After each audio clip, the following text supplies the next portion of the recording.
Have you seen a Pinterest video which you really like and you want to save it directly into your photo gallery so you can view it whenever you want to? This tutorial is going to show you how to download that video. So the first step that we want to do is to open the video in the Pinterest app. And let's say I want to download this beautiful New York City video. I'll tap on it to open it.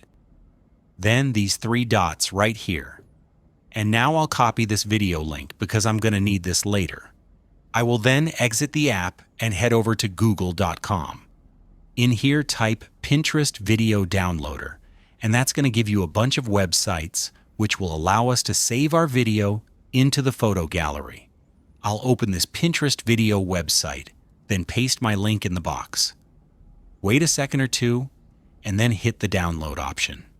If any of the websites isn't working for some reason, then go back to the search results and simply try a different website. If this video helped you out, I would really appreciate if you could subscribe to Tutor. Thanks a lot for watching.